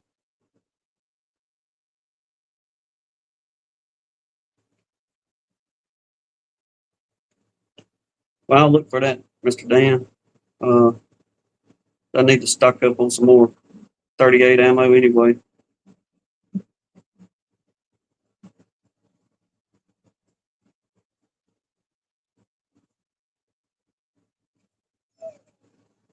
That and 30-06 bullets. I got to get me some more 30-06. Done some work for a friend not too long ago, and just going over there to help him. And I stressed 15 dozen times because he kept asking, "What do we owe you? What do we owe you?" And I said, "Man, whatever. Hey, we about family. Just here to help out." And when we finished up that day, he come out with a couple rifles, and he said, "You going home with something? Take your pick." And I had to argue with him there for a few minutes and tell him we don't want nothing. And he finally just shoved a 30-06 in my face and said, "Here, take this one home with you. Payment." Okay, if it makes you happy, man. But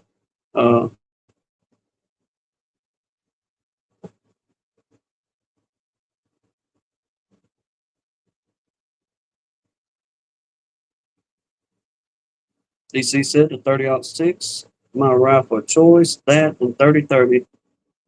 With the two of those, you can hunt most anything within reason. Oh, yes, sir. It's got the knockdown power, for sure.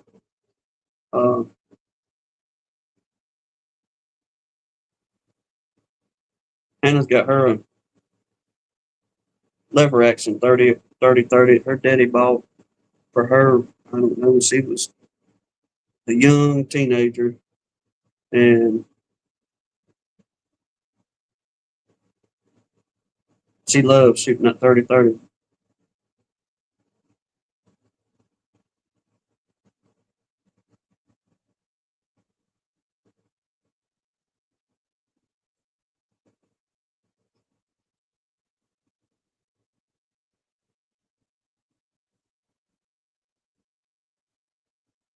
Some of y'all still got storms moving in.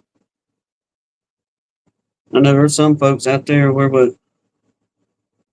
Indiana got on some bad weather the other day, like a bunch of tornadoes out in that neck of the woods.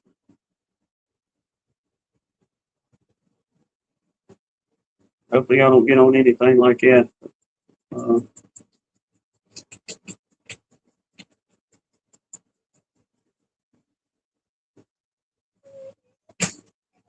but see, DC saying some states are better than others. Federalism works. Uh, Now, right now, I will say in Alabama for that benefit, they don't, a lot of them's got in there and changed some of these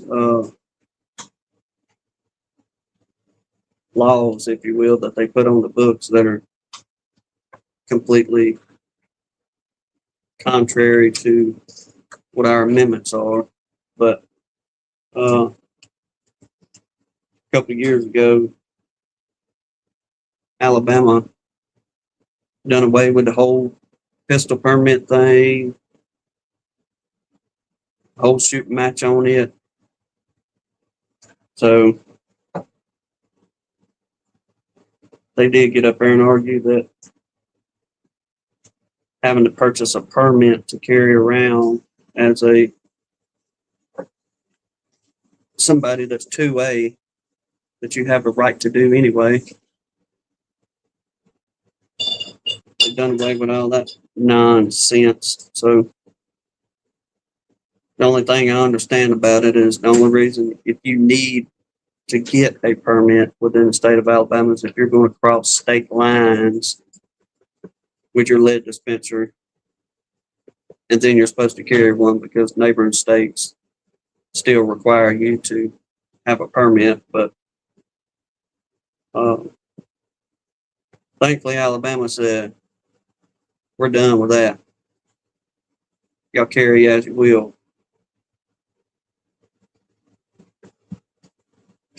I think the only requirement they have out of it is that it's holstered. But other than that, then you're good to go. You can open carry, you can conceal without no problem anymore. Which never should have been an issue anyway.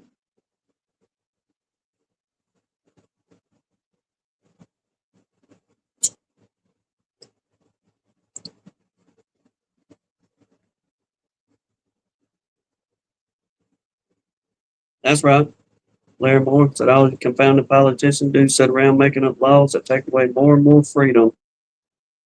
Yep, they take away our rights and turn them into privileges that you can pay to have you can still do it, but you have to pay us a fee and go by our rules. We had our rules when this country was founded. You know what I mean?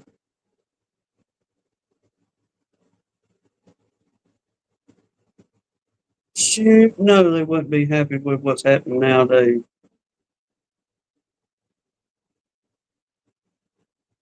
I mean, think they just had an all-out brawl up there in Boston whenever it come to them taxing that tea.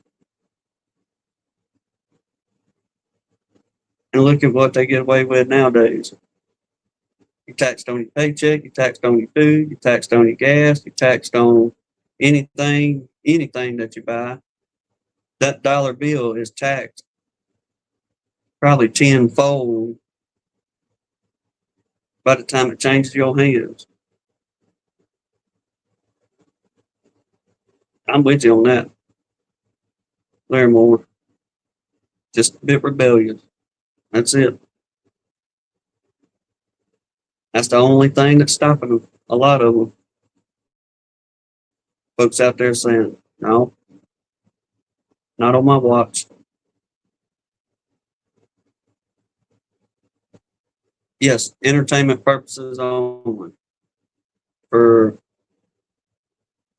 anything. Disclaimer. Note, warning. Sensitive material for some.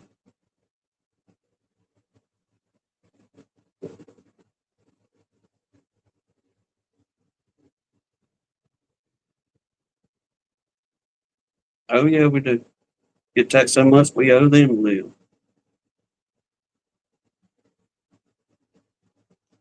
Well, we're nothing more than the peasants, and us peasants need to do as we're told. Yeah, right.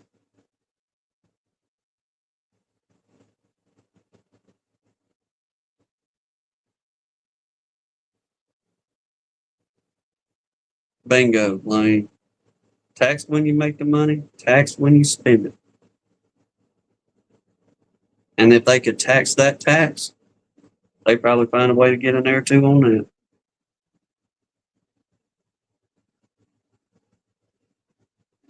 Literally everything.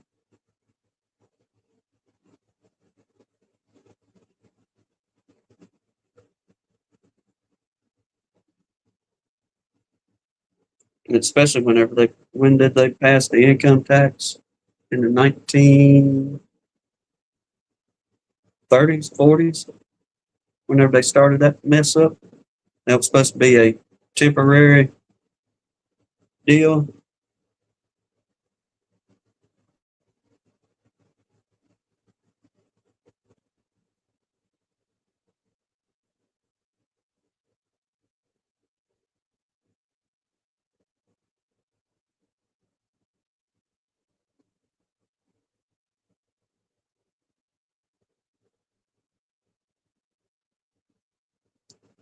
Well, DC, there may not be too much of market anymore because the way they're talking about doing the artificial doings of beekeeping. Whenever we were reading about that not too long ago, they carrying on about uh, doing AI or something like that, or as trying to do pollination that way.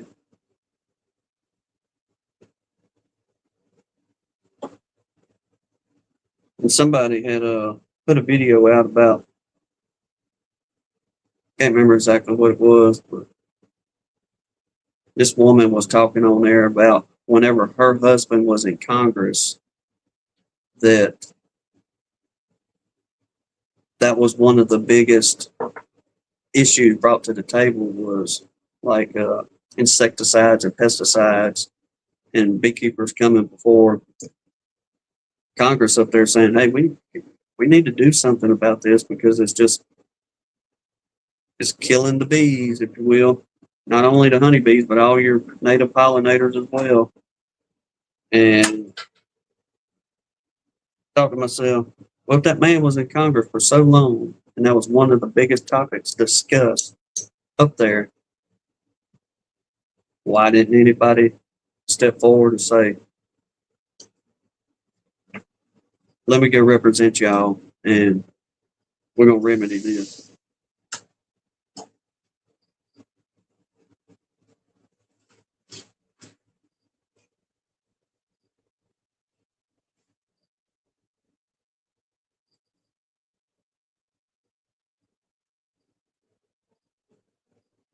No.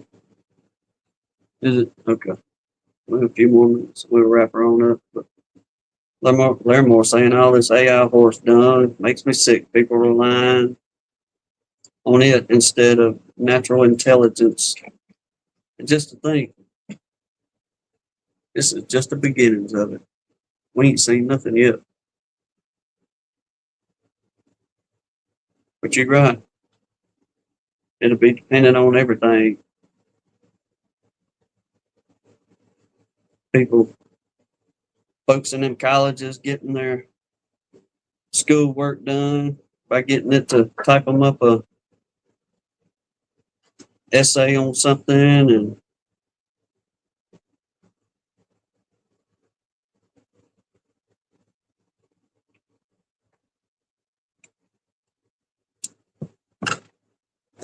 well, what is it next year, Blaine? I think it's next year, 27. All the new vehicles are supposed to have cameras with facial recognition and all that jive in there. Every one of them. if not next year, pretty soon. So anytime you buy a brand new vehicle,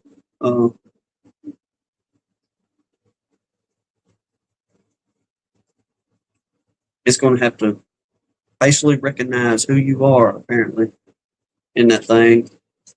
And to boot, if for some reason they just don't want you driving that day, they can, it's like a power company now, just hit a button to turn your power off. You ain't even got to come to your house no more.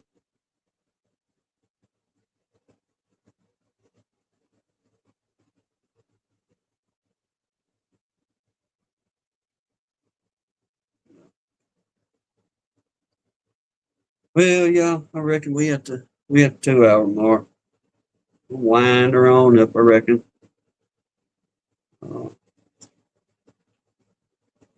Call it an evening.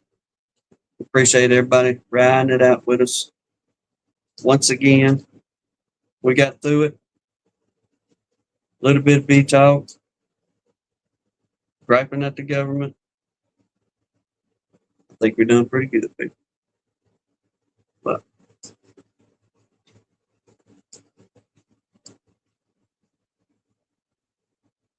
But until then, God bless you. Lord willing, we'll see y'all next one. Y'all take care, everybody.